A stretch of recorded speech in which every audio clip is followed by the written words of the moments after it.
last fighters that you fought, they ain't on my level. And I fought everybody. The last fighters you fought since 2002. Mention me one. You Since mention me 2002. one elite fighter. Just one. You. Oh, me. Look, It's gonna be you. me. I don't And care you about will- anybody else. And you will see that. You.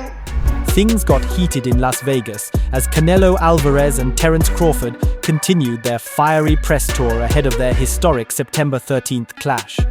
This latest stop didn't disappoint. The tension was sky high as both champions traded verbal jabs in front of a buzzing crowd. See that. You. So when I beat you, is you gonna be a nobody? When I stump a mud hole in your ass, is you gonna be a nobody? You gonna be just like everybody else. Watch. Canelo lit the fuse early, downplaying Crawford's accomplishments by declaring, "You fought with nobody," and criticized his resume as being built on lesser opposition. But Crawford wasn't fazed. Calm and surgical with his words, he shot back, "Watch when I walk you down when you're supposed to be the bigger man." Everybody else been saying, since I moved to 147, I ain't fought nobody. Every last one of them. Stump a mud hole in their ass and he gonna be next. Watch. The mind games escalated even further when Canelo called for a smaller ring, clearly trying to limit Crawford's movement. Bud responded with a jab of his own.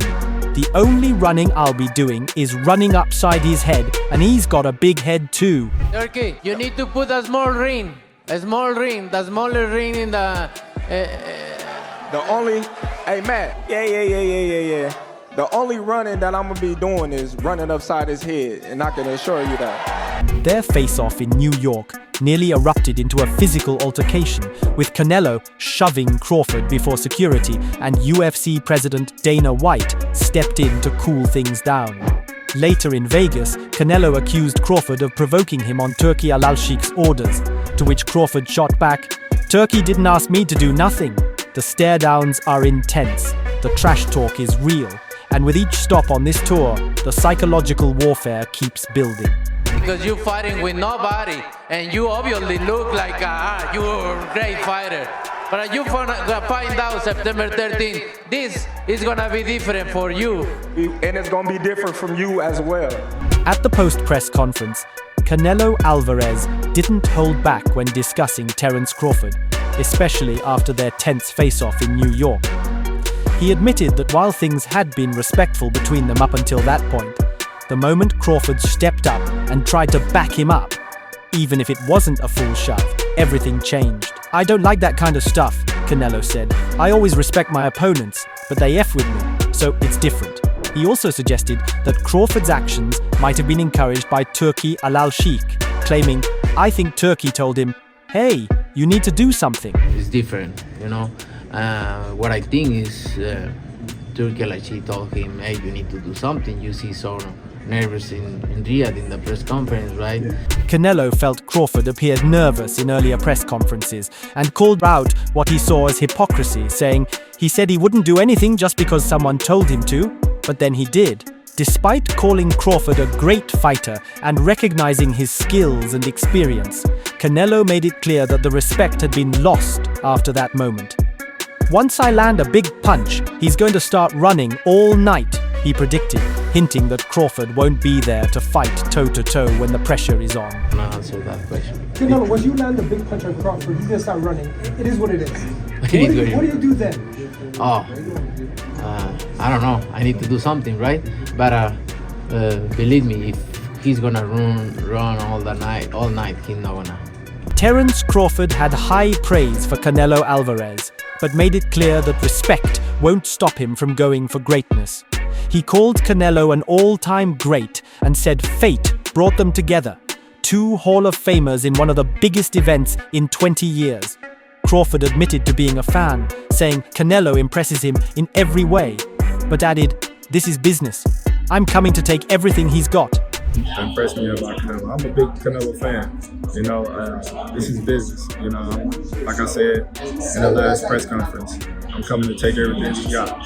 When asked about the challenge Canelo brings, Crawford said it's hard to predict without sharing the ring, but he trusts his ability to adjust. He revealed he wanted to skip 154 entirely and jumped straight from 147 to 168 to face Canelo, something he believes no one has done at this level. Responding to Canelo's criticism of his resume, Crawford fired back, "How can you become a two-time undisputed champion without facing anyone?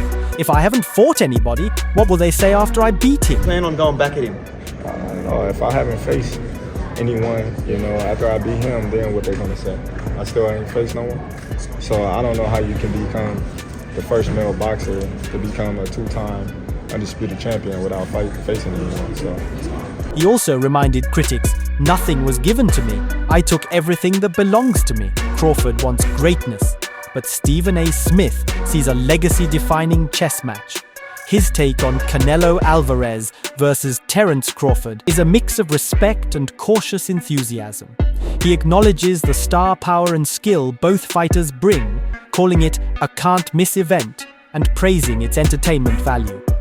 Smith emphasizes that this matchup transcends genres, it's boxing's biggest spectacle and a cultural moment. He highlights Crawford's versatility and southpaw magic, warning that facing Canelo won't be like any other test. You know what, I think my initial reaction would be to say that I think that Crawford would be the superior boxer, as great as Canelo is, as seasoned as he is, with 65 fights, if I recall, on his record. Drawing on his conversation with Teddy Atlas, Smith notes that Crawford's ability to switch hands, adjust tactics mid-fight, and land precise shots could pose serious problems for Alvarez. However, he also underscores Canelo's proven adaptability and elite boxing IQ, warning that dismissing him would be a huge mistake. In Smith's eyes, this bout boils down to chess, an intense mental and strategic battle that will define their legacies. And if Canelo catches him, it could be trouble. But I would still say it would be a very interesting fight. I just believe that Crawford hasn't been in the ring with anybody this powerful. Kyrone Davis, who has shared the ring with both Terence Crawford and Canelo Alvarez, offered a candid breakdown of what a fight between the two would look like at 168 pounds. Davis, who helped Crawford prepare for his bout against Sean Porter, praised Crawford's elite skills but emphasized the significant size difference. "Canelo's just a big dude," he said, noting that while size alone doesn't win fights, a fighter like Canelo, who has both size and skill, poses a real challenge. Fighters, you got two great fighters in there. I think one guy got the advantage due to his makeup, his body typeness, how big of a person he is, and I think that will be a deciding factor in that fight. Davis believes Crawford would have to fight a near-perfect fight to win, but even then, it would be hard to hurt someone as durable as Canelo, especially at super middleweight. In his words, "If I had to put my money on someone, it'd be Canelo," citing the Mexican star's physical makeup and punching power as key factors. It'd be a lot harder to damage Canelo. Canelo his punches will be way more effective than Crawford's punches if they fought at 168. So I think it'll be an issue. It's not impossible, but it would be hard. Errol Spence Jr.